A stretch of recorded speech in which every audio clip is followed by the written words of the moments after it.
Welcome to the Volunteer Youth Worker Podcast. Youth ministries rise and fall on the volunteers, so we are here to encourage and equip you. Join the conversation as we tackle the practical questions you are asking so you can help the next generation know Jesus. All right, everybody. I've got Steve Zacharias here from our team. We are talking about burnout. Yes. And when I say burnout, Steve, I don't mean spinning your tires. Is that a burnout? Right. I was thinking exactly that thing. Yeah. Let's be real. I lived in the country for a little bit. Yeah. Burnouts, you go to the high school graduation and yeah, that's a part of the experience in sunny corner, New Brunswick and northern New Brunswick. But no, we're talking about what do you do when you're burning out? This is a question for a lot of times our point leaders, people that are ministry leaders. Burnout is an honest question conversation, but also volunteers. And to be honest, I'm sure you've had at our events, at our conferences, people wondering about volunteer burnout. Am I burning out? What does it mean to burn out? What do I do if I think I'm burning out? And so let's just talk a little bit about it for a second, because it is something that lots of people wrestle with. Have you had people talk to you about burnout before, Steve? Once or twice, yeah. No, I think more than once or twice, right? This is a common thread. I think it's one of those things that we wrestle with this a lot, don't we? Yeah. Well, and I've heard it actually probably more from point leaders that are nervous about making their volunteers burn out. Mm-hmm. And some of that is like that protective mechanism of like, well, I know what I've experienced at one point. I don't want other people to. And so like, and even around the church that I attend now, like, wow, we want to make sure that people don't burn out. We don't want to be the cause of that, which is totally fair. Like that's a thing. Steve, what's the way to get in? Because you've thought about this a little bit. And burnout, I think this conversation is going to be less about affirming the burnout and maybe more diagnosing it. Is that fair to say? That's right. Yeah. And then what to do with that. Maybe it will be a little less like, hey, here will be a real clear A, B, C, D step to take, but maybe more, here's who I need in my life as a part of just to, even, I want to say de-burnout. What would be the opposite of burning out? Thriving. Refuel. Feel good. Go. Well, the diagnosing thing is kind of an interesting one, because I think, I've been, I know, so I have friends that are doctors, and like the nature of doing medicine these days is like, you get a patient that walks in and you're more like, so what have you been Googling because you've already self-diagnosed. Yeah. And so I think sometimes that's the conversation around this kind of thing. People, if we're talking about what do you do when you burn out, let's just go one step, because you've already diagnosed yourself, or you think you know what it is. Steve, help us understand a bit more the nuances of what do we mean, what's happening when we say somebody might be burning out. Right, because burnout can be a pretty broad experience, right? And it can have so many facets. But I think one of the ways to de-burnout or refuel or refresh or whatever it is, I think one of the first steps is to come to some point of clarity as to what is it that is the problem. Okay. Because I think we tend to hang our burnout hat on a couple things that are pretty broad, non-specific, and then we take actions accordingly that don't actually move the needle, and we still feel just as burnt out even though we've taken action. And then we go, oh man, I'm in way worse shape than I thought I was, when that might not be actually the case, where it just might need some greater clarity. Yeah, because I think usually when people think about burnout, they think, oh, overworked, doing too much. Yes. And so the response is, I got to jettison responsibility, I got to exit from commitments, and that will be the thing that solves it. And so, just kind of maybe lay out for us a sense of when we talk about burnout, what are some of the things that we're really talking about? Okay, when I'm thinking about burnout, I tend to think in three areas, and I assign them all a C word, probably a little goofy at that, but maybe just for the ease of remembering. So I'm thinking about areas of capacity. I think we experience burnout when we're wrestling with capacity issues. Yeah. There's areas of craving. And so these are oriented around some of unfulfilled desires and that sort of thing. And then finally, sometimes we experience burnout as a factor of culture, where we might not have clarity with the teams or the environments in which we're working, and sometimes just having a little additional clarity around personal values, organizational values, and communication of those. Those are great. Okay, so 3 things, and we'll go a little further, obviously, in each of them: capacity, cravings, culture. And theoretically, if you're burnout, or if you're burning out, or you have somebody that's burning out, and it's actually one of those 3 areas, it probably gives indication that you can either solve for it or be helpful or change things. But if your issues are in capacity, that's different than if it's a culture issue. And obviously, the things you're going to do are different accordingly. So which one do you want to start with? It's the first one? Well, let's start with capacity, because I feel like that's an area that we have probably the greatest familiarity with. And so I think we'll start in there, and we'll get our language around those sorts of things, and then we'll build it, and we'll talk about those other 2, which I find when I talk to people, those ones are less expressed. People don't often have language to talk about that. And so as we build on this, we can maybe eliminate a few things, and then the dust will kind of settle, and we'll go, oh, maybe this might be a craving or a culture issue that we need to address. Or maybe it might be a convergence of all 3 and stuff. Sure. So if we start with capacity, Jeremy, there's a couple areas of capacity that I usually want to think about when I think, is my burnout or my perception of burnout, is this a capacity issue? I think about like time and energy. So it's a physical experience. I think about skills and competence, where I might be in a place where I might be exceeding my capacity. And what I need is, I need someone to lean in and give me some skills, some training. Or I might be in a place where, in terms of, my capacity, my passions and my desires aren't quite, I need some inspiration. My capacity to do would be increased by just having someone speak some life in, and I just need some encouragement. So, think about those for a second, because I think when it comes to, a lot of times, again, people think about that first one. So it's like, it's time, resources. How do you know, and what do you do when you feel like, oh, I don't have time in my day to get the stuff done that everybody's asking me to do? Like, is there that's what we usually think about in terms of burnout. And so what's the right thing when you look up and you're like, oh, shoot, this is not sustainable? Jeremy, that's one of the hardest places, because so we feel this tension, right? Every time I say yes to something, I'm saying no to something else. And I'm keeping track of my lists of the things I'm saying no to. And I might give a greater emotional weight to one than the other. But I think, Jeremy, sometimes, if I'm really honest, sometimes when I say yes to something, I'll chalk that up to no in an area that,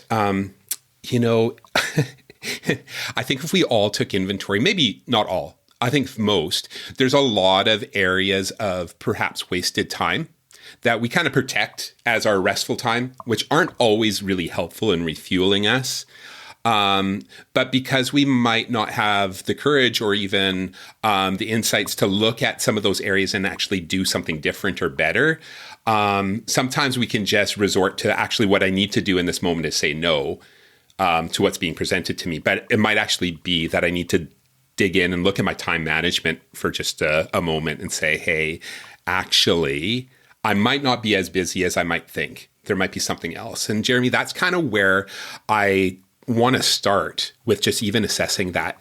I think that we need to figure out how to express the differentiation between my feelings of being busy and my feelings of being overwhelmed. Because we often have language around busyness. It's a thing like, Jeremy, I ask you how you doing. You might say, well, man, I'm really busy.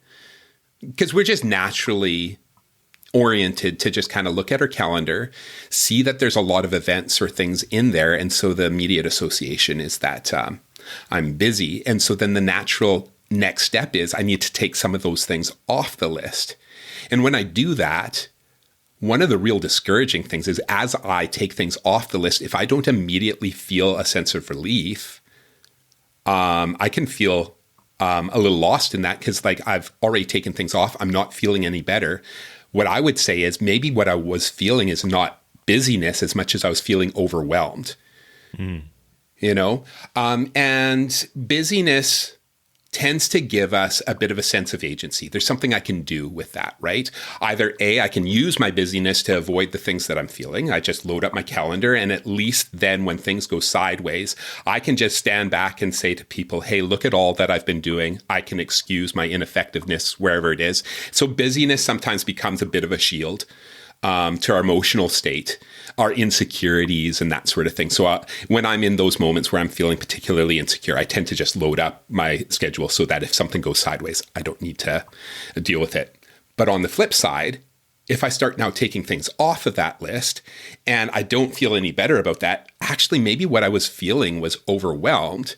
And feeling overwhelmed is when I get into these spaces where I don't feel any sort of power or control over the way that I am experiencing the circumstances of life. I feel a sense of futility, again, coming back to the feelings of insecurity or inadequacy. Some of those feelings aren't immediately cured by saying no to different things. All it does is it just takes me out of the situations where I might feel those things manifest, if that makes sense. I might not be put in a situation where I might be confronted with those feelings because I'm in the safety and security of maybe leisure time behind a glowing screen of Netflix. Well, yeah, I think that's the thing. So, when it comes to burnout and conversations around capacity, being a ministry leader, I've bumped up against this usually around, volunteers that we're inviting into ministry, and that becomes a guardrail that, sometimes folks put up. Well, I am too busy, or I don't have the time for that kind of thing, and that's understandable where people have been really self-aware about their own capacity and their own schedule and that sort of thing. But it does feel like culturally we've just defaulted into this. And what you've said about overwhelm usually is actually what people are wrestling with, because and this isn't everybody, but I know it's even like for me, like I try to be a thoughtful, self-aware kind of person, but I'll notice in seasons where I feel really, really busy, but I'm still like checking my screen time and realizing, I spent how much time on that app? That was not what I would have thought, because to me it feels like I'm just really straight out, and yet there's this black hole of my time. And so sometimes when we're talking to people about, again, on that burnout side of things, the emotional overwhelm for sure is a thing, and try to help people understand that maybe by not signing up for this thing, they're actually more firmly committing to the things that are actually draining them. Like, right. That's I find the crazy part of all of this is like, actually the best thing for you might be to be in that small group, or the thing that will make you feel way less overwhelmed is if you are actually in community and the commitment to these kinds of things. So the capacity is an interesting one for sure.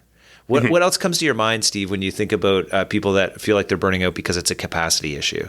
Well, hey, Jer, I want to just come back to that one with a picture, because I remember going to a soul care retreat one time, and, like many, you often feel this tension around that. And I was already in my mind imagining what the leader of this soul care session was going to say. He was going to say, you're too busy, you need to take things off your plate, blah, blah, blah, those sorts of things. And that's the only solution. But he got up there and he shared an image that I thought was really helpful for me, and maybe for our listeners as well. He said, he compared it to like the engine in a car. And you imagine you're in your car, and this one's a manual transmission car. So you're accelerating and you're seeing the RPMs go up, up, up, up. And it's starting to get to red line. And so you're in danger of like blowing your engine, right? I think that might be kind of the experience that we have as we're reaching our capacity.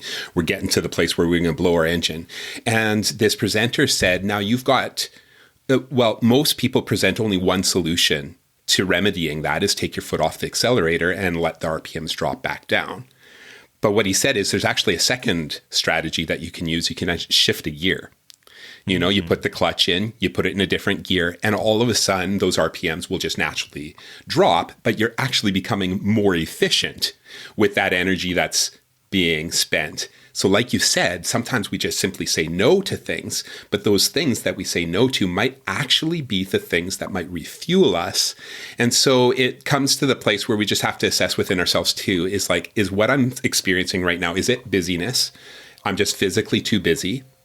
Or is it that I'm actually feeling overwhelmed by something, and what is the unmet need that I need to look to satisfy? And who would I talk to assess that? Yeah, it makes me think. So, we do work with obviously our students, and in our program as a university professor, working with kids coming right out of high school, assignments can be the thing that feels like it's a busyness challenge. I've got too many assignments. I got too many issues. And one of the things, when I'm coaching, some of our students or some of my students in one of my classes is like, hey, that could be the case. But if I'm guessing based off of your course load, because I can also see that and what assignments you have to do, it might actually be more of that emotional overwhelm. Now, the great news is that hopefully in today's day and age, if it's an emotional overwhelm thing, we're actually valuing that hopefully at the same level, in the sense that we actually want to deal with that and sort that through, because this is a learning that you want to be able to carry into the rest of your life. It's going to help you in things. But let's just own it to know, hey, I might feel like I'm burning out, not because I have too much to do, but because when the overwhelm comes in and emotionally I feel this way, I become really less effective, and it makes it difficult to get other things done. And then all of that starts spinning my brain, which is causing all of this turmoil. And so if I can sort out what that looks like and means in my life, then actually I can build healthy rhythms, because the actual amount of time that's committed to these things isn't actually that much. So I love your thought on overwhelm. I love the idea that it can sometimes be like a physical capacity thing, but sometimes it's that emotional capacity to wrestle with that and ask yourself the question when you think about your burnout is definitely a worthwhile thing. And then there's strategies on both sides. We're not going to be able to give all the strategies for both sides, but when you get to knowing what it actually is, that's going to help give you some next steps, I think. And the really good news, Jeremy, is I know that we have strategies for busyness. You just simply say no to things, right? Sure. And or the calendar things better, or reclaim your time. Hey, don't drive back and forth, or while you're driving, you can also do phone calls. Like there's all sorts of time management stuff. And I know that responding to feelings of overwhelmedness can be a little bit more ambiguous or whatever. But the good news is, in my experience with most, a greater sense of community, an empathetic ear, some good words of encouragement, and just refueling and spending some time with Jesus tends to be the things that minister to my feelings of overwhelmedness, and tend to just breathe new life. And I don't have to just take my foot off the accelerator. In essence, what I'm doing is I'm shifting the gear and actually capture greater efficiencies just by giving attention to some of those different things. It might be additive rather than subtractive, is what I'm saying. Yeah, I love that. Okay, so that's capacity. Yeah. What happens if you feel you're burning out, and it ends up being? Tell us a little bit more about what it looks like to feel burnout from a craving standpoint. Right, Jeremy. I wonder if you've ever been in that situation before. I know I've heard it from different ministry leaders who sometimes feel under-challenged in their role, and some of the symptoms that they feel are a lot like burnout, but really where they're at is that they're experiencing some sense of boredom. Sometimes we just get into routines, and the busyness of those routines, we project a lot onto that, because we know that, these ministry rhythms that we often have, or life rhythms that we often have, are demanding on our times. But really what I'm feeling at times is I'm just feeling dreadfully bored by where I'm at, and I just need some stimulus and some new challenge. And so there's this craving to get something that I'm not getting. And I think sometimes when we just take a step back and inquire of that, because we give a lot of attention to the capacity elements, right? And we don't often just take a step back and say, hey, I wonder if there's actually something I want to add to my schedule or add to my repertoire here that actually might breathe additional life in. Maybe I would just, some of the refueling that I feel is when I conquer a new challenge. Yeah. I wonder if part of that too is like similar, but like on the idea of craving to win. So I know I've had friends that have been in ministries that it seems like, this is kind of crass and carnal, but like that they've been losing so long. You know, their ministry keeps shrinking. They're losing staff. They're losing budget, and so over time in that setting, it feels like although I'm putting in my time and energy, and it's maybe not even an unreasonable amount, our organization is dying, and because of that, it feels like I'm again in that state of kind of like a burnout, because you don't want to lose week in and week out for years on end. Yeah, I feel like I'm on a sinking ship or what have you. And it just kind of like, it just grates on us. Hey, Jeremy, as you said that, it brought back to my memory an experience that I had actually towards the mid to end of the pandemic. And I was working with a church here in southern Manitoba. They had experienced a leadership transition, so I was supporting their volunteer teams.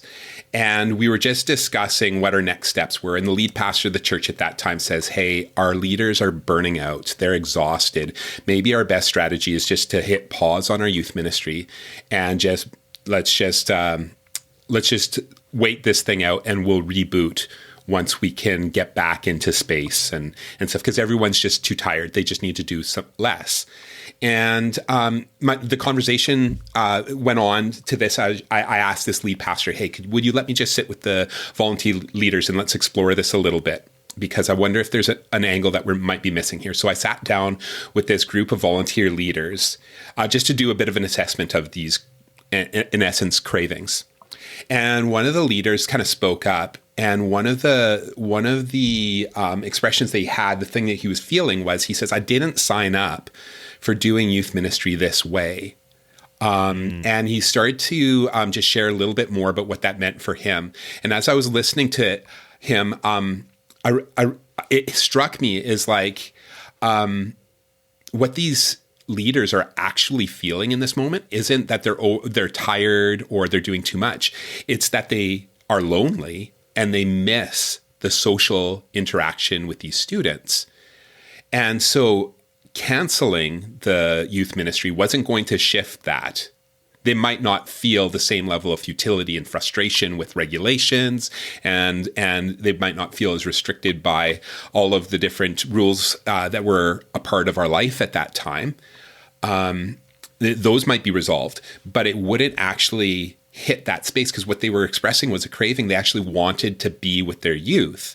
And the way that they were doing that at that time was just like sending text messages. That was pretty much all that they could do in terms of communicating with their students. And they weren't getting response and stuff, because we all know on the flip side of that, the students were experiencing their own stuff and they just weren't responsive to the efforts that they were making. And so we actually sat down and we did some brainstorming how we would reverse some of this feeling of loneliness. And we actually planned this visitation initiative that actually took significantly more time and a significant investment of energy to do what they want to do. They actually want to physically go to each youth's house and visit them in whatever way that regulations would permit. So you're talking about the difference between coming for a couple hours to a youth program to this was in a rural community where they were going to spend hours upon hours traveling to every single youth. And I'm like, wow, that's going to really fly in the face of this strategy to cancel. But everyone seemed to be on board with it. And so we said, let's roll with it. I went back the next month to that leaders meeting, and everyone, it was like they were new people. They did significantly more, but there was that craving that was finally satisfied. They just wanted to be with the youth. So that's where, again, we come back to that element of, it's not always that we're too busy or that we're overwhelmed, but there might be a craving that we're missing. What is it that you actually wanted when you signed up for what you're doing? What was it that you're really hoping for? And maybe you need to be chasing after a new opportunity. Maybe what you're craving is a broader impact. You want to reach out. Maybe you're an evangelist and you're in a place where, that feels stifled or whatever. Or maybe you want to go to greater depth and you want greater sense of meaning in what you're doing. And you want to go to your point leader and say, actually, I really wish you would ask me to do more rather than less, because I want greater depth in my experience as a volunteer. Yeah, I love that. okay, so the idea that you could be craving something and you're not getting it, and that's actually the thing that's causing the burnout. It isn't the time, or it isn't the, that's helpful. So we got capacity, we got craving, and then what was the third thing again? The final one is culture. And Jeremy, finally, like when I have these conversations with both point leaders and volunteer leaders, sometimes there will be these clashes in what we express as values or what we live out as values. And sometimes it means that we might be in the wrong spaces. That's possible. And sometimes it just means that we haven't found common language or understanding on our team. Sometimes I wonder if you've ever been in that situation, Jeremy, where, you're with a great group of people and you feel out of sync. And when you finally find the common language to express it, all of a sudden it's like, oh, our conflict has been that we've been saying the same things with different words. And now that I understand where you're coming from, I feel like I fit here again. So the cultural element of burnout is just sometimes when I get into these teams or onto these teams or into these communities where I'm not feeling the fit. Mm-hmm. I just need to find a way to either A, assess whether I'm in the wrong place, or B, if I'm just not communicating, if we're just not finding alignment, that we actually connect, but we just haven't found common language on it yet. Yeah.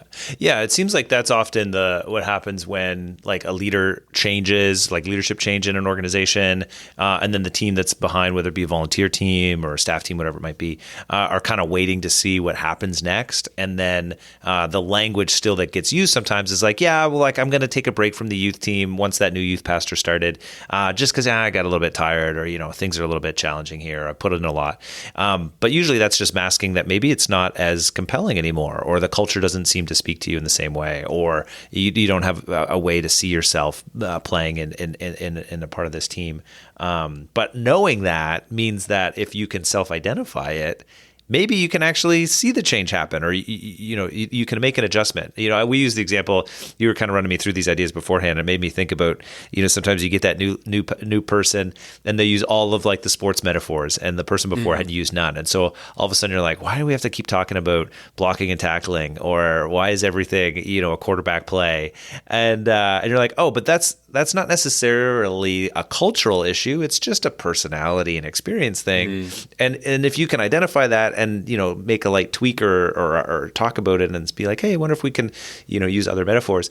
Sometimes that's enough to change the culture, that all of a sudden it's no longer that you're burning out in this. And it all kind of stemmed from this one mismatch that you didn't clue in or didn't realize until Steve brought the wisdom to you here in your ears.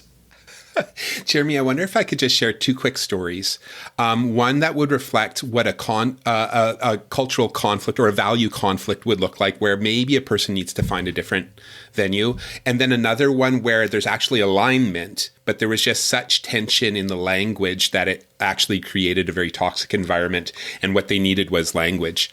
Yeah, because I think, and when you go to these examples, I think the truth is although it could be we're adding some nuance to the burnout conversation for folks, it doesn't change the fact that it still could be a burnout, right? Like an intense experience of cultural difference can create the burnout. It's just, and even though you know where it came from, it doesn't, you still have to deal with it, and it still might mean that you disengage. And so, yeah, give us those examples. Right. Because you're exactly right. One will mean that it is time to move on, do something different. And the other will be, hey, it's time to ask some more questions and dig a little deeper. And so I think about the first one. I was coaching a pastor in a large multi-campus church. Real big youth ministry and that sort of thing. And so he was expressing that he thought he was burning out. And one of the questions that I asked him at that time was, I was like, hey, reflect back to the time when you were really certain God was using you and what was going on. And he described an internship that he had done, and it was in a small church where he knew all the kids, and it was just a real intimate setting, conversational, all of those things, the typical small youth group. Everyone knows everyone, and you're really doing life on life in that sort of way. And he shares that story. And as I'm listening to his story, I'm like, this is not at all what he gets to do in this mega church. And as we were talking about like his values, it was around relationship. And that was an articulated value of this large church that he was a part of. They strongly believe in relational ministry, and that was a part of it. But the role that he played within that larger picture, that larger vision of relationship, was a highly specialized role that leveraged some of the gifts that he had and tended to like, it really, he felt maybe pigeonholed into all I get to do is this very small sliver of this bigger vision of relationship. And it was hard for him to just kind of get out of, that feelings of being, pigeonholed into this limiting sort of role and not have this relational sort of connection with everyone, that it was really fueling his sense of burnout. And so while both people were expressing that relationship was a value, a personal value, the expression of that, the practical expression, just felt incongruent for him.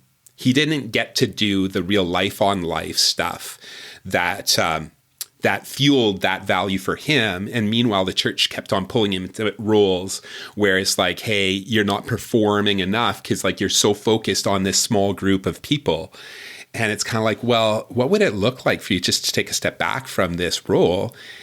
And maybe your best fit is working in a smaller environment where you can be jack of all trades. Maybe you don't want to be a specialist. Maybe you want to take a step back and be a jack of all trades and enjoy, the connection with a greater number or like a small group of students rather than being a piece in a much bigger organization, that sort of thing. So that was maybe one place where both the organization and the pastor or the volunteer expressed common values, but the expression was so different that maybe it didn't feel like a fit. And I think in that particular case, the best strategy is to, hey, what would it look like for me to take a step into a role like this? Because I don't think that role at that time existed within that organization. So this leader was slowly burning out. Yeah. Then on the flip side, I think of my own experience. I came into a pastoral role in a church that I had long history with. I attended since I was a young kid and stuff like that. So I had a little bit of experience with the culture and some of the history and stuff like that. So I had a little bit of privileged information on that. And we were coming to a place where our church was experiencing some significant decline. And we had brought in a consultant to help us work through that, because actually the level of decline that we were experiencing was the result of some real big conflict within the church. And it was creating a lot of division. So this consultant was helping us articulate our values. And sometimes just the clarity on language was what it took. So meanwhile, so the story of our church was we weren't a huge church. So it was probably a church about 400, 450 that had now declined to about half of that at that point, maybe a little less. But in the meanwhile, the youth programs had been quite strong, because they had been insulated. They had been insulated from some of the hard leadership stuff that was going on at that time. We had some really great leadership within that, but they stayed somewhat removed. So this is one thing that happened. So now you have one area of the church that's thriving, while the other area of the church is really suffering. And that causes some tensions, because for those of the church members that were experiencing the struggling end, when something else is thriving and they only see the budgets, and it's like, why are we investing so much money into this when it's not changing my experience and that sort of thing. So some of those things were the catalyst for this conversation to come to a head. So we sat down, and as a church, we were exploring what are our values. And of course, one that was head and shoulders above all the rest was youth ministry. Youth ministry is our value. And as I was just I took a step back. So there's about 80 to 100 people in the room that are evaluating these different values.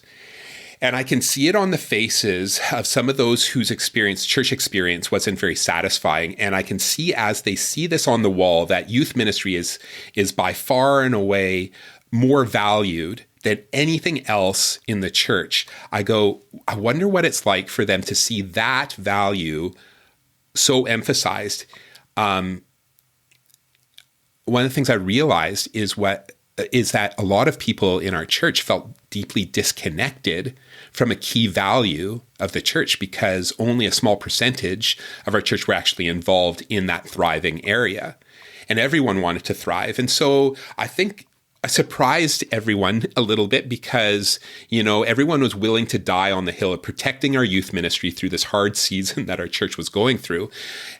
When I spoke up and I says, I wonder if youth ministry is really our value, or if our value, because that would just say that we value a group of people more than everyone else.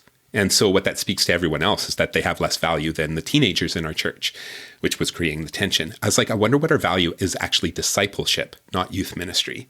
And we just happen to have one of our key expressions of our passion for discipleship just happens to be largely invested in the next generation. But when we shifted our language just slightly there, and we no longer said what we value is youth ministry, but discipleship, now everyone could feel included in that value. And suddenly we found the tension dropping because now there was a segment of our church that no longer felt like they were alienated and put off to the side and envious or at tension or at odds with this other program that was thriving while they were suffering. Now we could all be involved in there. And so sometimes what it is sitting down, having these conversations, finding common language that we can all buy into. And Jeremy, that was a moment, I think, that our this particular church just really had a dramatic shift because we were able to come away from language that pit one group against another group, that created a them and us sort of culture and gave us common language that we could all be a part of. Yep. I love it. And so the idea that the culture is something that can spark so much angst, frustration, and so on like that, it shouldn't be lost on anybody listening, because when you think about what you are going through, if you're experiencing burnout, or you're nervous about somebody experiencing burnout, having the awareness to even ask some of those kinds of questions might reveal a way through that you wouldn't have otherwise thought. And that, I think that's kind of the heart behind all this. Hey, Steve, let's be more thoughtful about what we're really feeling, what we're really experiencing, so that we make wise decisions, and sometimes still walking away, as you've indicated, but sometimes understanding what might change so that we can be more excited heading into the future. Can I just re-clarify? So we talked about, hey, what do you do when you're experiencing burnout? Hey, think through, is it an issue of, what was the first thing? Capacity. Is it an issue of craving? And then is it an issue of culture, being the third thing? Any last words that you want to give to people, Steve, as we wrap things up? Hey, I just encourage you that as you are thinking through those things, capacity, craving, and culture, you might also want to imagine, as you're thinking that through, who could I talk to about this?